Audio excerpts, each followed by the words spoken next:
We see you're here in a garden today. Can you tell us a little bit about what's going on? Well, this is just one of the many investigations that the Tulare County Sheriff's Department's been involved in over many months. We basically have made some transition as to our, well, we would say,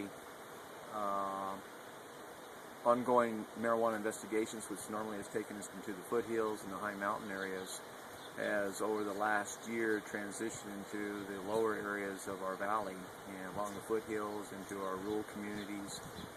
And subsequently, we now are involved with a war on marijuana in Tulare County, not only in the mountains and the public lands, but now on private property and throughout our communities. And there's a number of resources out here today. We notice it's not just the STEP team, and on some of the cases we've seen other deputies, other departments even within Tulare County. The Tulare County Sheriff's Department is truly having to collaborate with a multitude of units, divisions, other outside agencies to help us combat this problem that we're facing.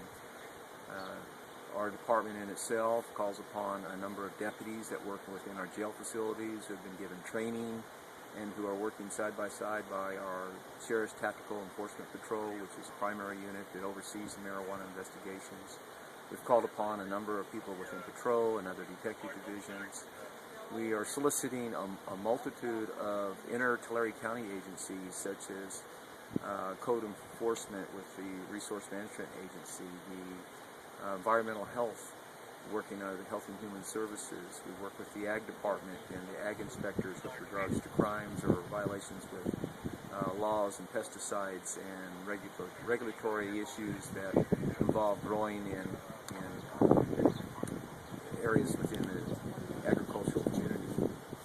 We've called upon animal control, another source and where many of these individuals who are growing these marijuana grows, they protect them with fencing and dogs and other types of sources for security.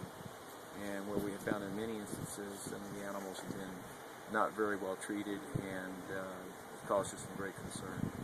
And then we've also had areas throughout our county where it's not just individuals, but there are families and on occasions where you have children involved, and you call upon child welfare protection services. And so, as you can see, collaboratively, we're trying to address this problem that has magnified itself from just what people, I think, know it to be as a medical marijuana type of opportunity, has really